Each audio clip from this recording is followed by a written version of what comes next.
को तख्लीक हुए अरबों साल गुजर चुके हैं।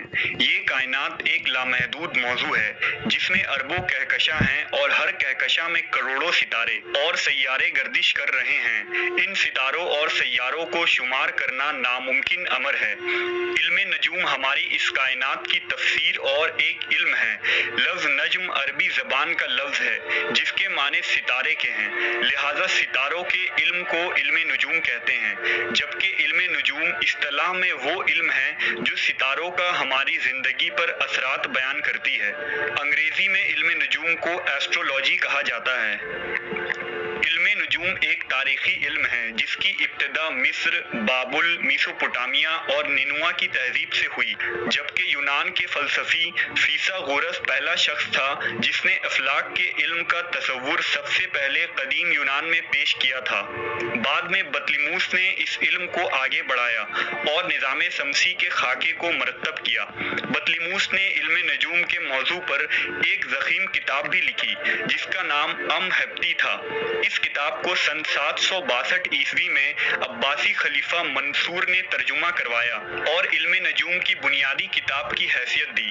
खलीफा मंसूर ही के ज़माने में हिंदुस्तान के एक ज्योतिषी मनका ने बगदाद का सफ़र किया और खलीफा को इल्मे नजूम पर एक किताब दी। ये किताब बरहमन गुप्त की बरहम सिद्धांत थी।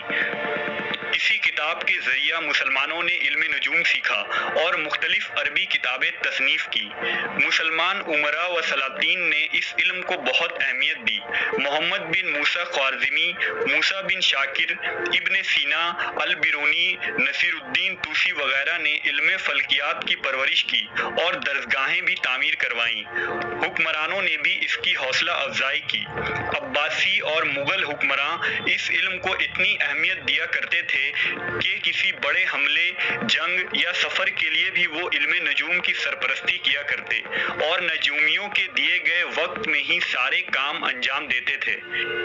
इल्मे नजूम अजराम व नक़ात फ़ल्की, बिरजों और बयूत में हालात और हरकात के मुताले का नाम है जिसके ज़रिया पेशन गोइयाँ की जाती है। इल्मे नजूम के ज़राए इल्मे हय्यत, तिब, रियाज़ी और इल्मे आदाद है। दरअसल इल्मे नजूम सिर्फ मुस्तक़बिल की पेशन गोई का नाम नहीं, पेशन गोई इल्मे नजूम का सिर्फ एक हिस्सा है।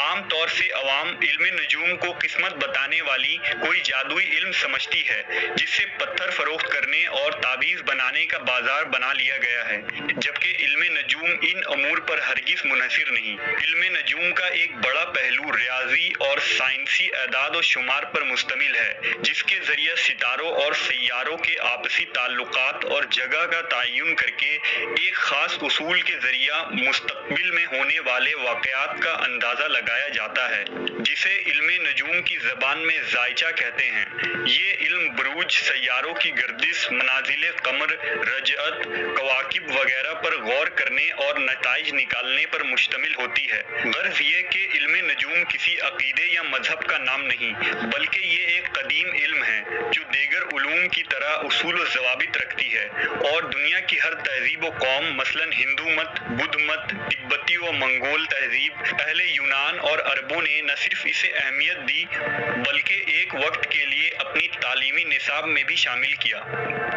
हज़रत अब्दुल्ला इब्न अब्बास रज़ियल्लाहु ताला अन्हु से रिवायत है कि रसूलुल्लाह सल्लल्लाहु अलैहि वसल्लम ने फरमाया, जिसने इल्मे नजूम का कोई हिस्सा सीखा तो उसने इतना ही जादू सीखा, वो इसमें जितना इजाफा करेगा उतना ही इजाफा होगा। उलमा के नज़दीक इल्मे नजूम की दो किस्में हैं, एक जायज़ और एक हराम। हराम जादू और कुफ्र व शिर्क से मुताल्लिक है जिसमें अमल करने वाला गैब जानने का दावा करता है और सितारा परस्ती व कहानत में मुब्तला रहता है। साबी फ़िरका का मजहब इसी किस्म की सितारा परस्ती थी। वो सितारों की बुत बनाते थे और उसकी पूजा किया करते थे। ये वही शिर्क है जो हज़रत इब्राहीम अलैहिस्सलाम की कौम ने किया था। एक हदीस में नबी सल्लल्लाहु अलैहि वसल्लम ने फरमाया है कि सितारों की तस्दीक करने वाला जादू की तस्दीक करने वाला है और जादू को सच कहने वाला जन्नत में दाखिल ना होगा। जबकि कुरान मजीद में अल्लाह का फरमान है, बाबरकत है वो जिसने आसमान पर बुरूज बनाए और उसमें चिराग और रोशनी اور جگہ اللہ نے فرمایا، اس نے سورج، چاند کو اور ستاروں کو اپنے حکم سے تمہارا تابع بنا دیا۔ اس میں عقل سے کام لینے والوں کے لیے یقیناً بہت سی نشانیاں ہیں۔ ان دلائل سے استدلال کرتے ہوئے کچھ علماء و محققین علم نجوم کی حمایت کرتے ہیں۔ مثلاً ابن سینا کہتے ہیں کہ جب تک میں نے علم نجوم حاصل نہیں کیا، علم طب میرے لیے بیکار تھا۔ ایک حکیم مریض کی نبض کو دیکھ کر اس کی اندرونی تمام حالت بیان کر دیتا ہے۔ اگر کوئی شخص اللہ کے دیے ہوئے علم نجوم کے حساب سے انسانی خدمت کر رہا ہو تو فوری غیب دانی کا فتویٰ اس پر صادر فرما دیا جاتا ہے۔ انسانی ضروریات زندگی کے لیے بے شمار علوم ہیں۔ ان علوم میں ایک علم